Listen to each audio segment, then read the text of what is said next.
Mangaluru SEZ ವಲಯದಲ್ಲಿರುವ ಕ್ಯಾಟಿಎ ಸಿಂತ್ speciality chemicals private limited ಇವರ ಪ್ರಾಯೋಜಕತ್ವದಲ್ಲಿ ಮೂಡಬಿದ್ರೆ ತಾಲೂಕಿನ 50 ಮಂದಿ ಫಲಾನುಭವಿಗಳಿಗೆ ಹೊಲಿಗೆ ಯಂತ್ರಗಳನ್ನು ವಿದ್ಯಾಗಿರಿ ಬಿಜೆಪಿ ಕಚೇರಿಯಲ್ಲಿ ವಿತರಿಸಲಾಯಿತು.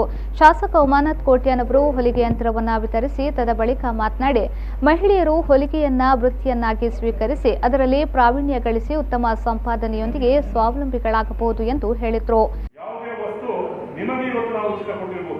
ಆದರೆ ಇದಕ್ಕೆ ದುಡ್ಡು ಕೊಟ್ಟಿದ್ದೇವೆ. ಎಷ್ಟು ನೀವು ಮಾರ್ಕೆಟ್ ಅಲ್ಲಿ ಕೊಡುವಾಗ ಕೊಟ್ಟಿದ್ದೀರೋ ಅದೇ ದುಡ್ಡನ್ನು ನಾವು ಈ ಕಂಪನಿಯ ಮುಖಾಂತರ ಅವರಿಗೆ ಸಂದಾಯ ಮಾಡಿದ್ದೇವೆ. ಆದ್ದರಿಂದ ಇನ್ನು ಸಮಾಜದಲ್ಲಿ ನೀವು ಒಂದು ಶಕ್ತಿಯಾಗಿ ಮುಂದಿನ ದಿನಗಳಲ್ಲಿ ಬೆಳೆಯಬೇಕೆಂಬ ದೃಷ್ಟಿಯಿಂದ ಒಂದು ಕಿಂಚಿತ್ ಹಳೆಯ ಸೇವೆಯನ್ನು ಭಾರತೀಯ ಜನತಾ ಪಾರ್ಟಿ ಮೂಡುಬಿದ್ರೆ ಮಂಡಲದ ವತಿಯಿಂದ ನಮ್ಮ ಬಹುಶಃ ಕುರ್ಚಿಗೆ ಮತ್ತು ಶಿರ್ತಾಡಿ ಕುರ್ಚಿಗೆ ನಗರ ಈ 3 ಶಕ್ತಿ ಕೇಂದ್ರಗಳ ವ್ಯಾಪ್ತಿಗೆ ಒಳಪಟ್ಟಂತವರಿಗೆ ನಾವು ಕೊಡ್ತಾ ಇದ್ದೇವೆ. ನೀವು ಅದನ್ನು ತಗೊಂಡೋಗಿ ಒಂದು ಮೂಲೆಯಲ್ಲಿ ಹಾಕೋದು ಪ್ರಯೋಜನ ಇಲ್ಲ.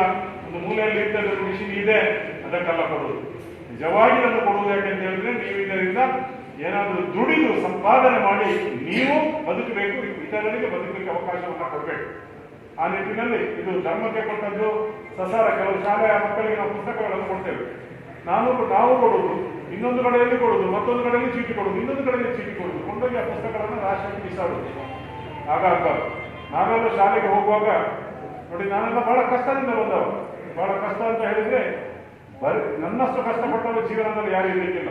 ಒಂದು ಹೊತ್ತಿನ ಊಟಕ್ಕೂ ನನಗೆ ಇರಲಿಲ್ಲ, ಅಷ್ಟು ಕಷ್ಟಪಟ್ಟು ಬಂದವ. ಅಂದ್ರೆ ಪ್ರಾಮಾಣಿಕತೆಯಿಂದ ಬಂದಿದ್ದೇನೆ. ಕಾರ್ಯಕ್ರಮದಲ್ಲಿ ಕ್ಯಾಟಿಎ ಸಿಂತ್ ಸ್ಪೆಷಾಲಿಟಿ ಕೆಮಿಕಲ್ಸ್ನ ಮುಖ್ಯ ಪ್ರಬಂಧಕ ಲಕ್ಷ್ಮೀಶ್ ಮೇಸ್ತಾ, ಎಪಿಎಂಸಿ ಅಧ್ಯಕ್ಷ ಕೃಷ್ಣರಾಜ್ ಹೆಗಡೆ, ತಾಲೂಕು ಪಂಚಾಯತ್ ಉಪಾಧ್ಯಕ್ಷ ಸಂತೋಷ್ ಬೆಳ್ವಾಯ್, ಬಿಜೆಪಿಯ ಜಿಲ್ಲಾ ಕಾರ್ಯದರ್ಶಿ ಸುಖೇಶ್ ಶೆಟ್ಟಿ ಮತ್ತಿತರರು ಉಪಸ್ಥಿತರಿದ್ದರು.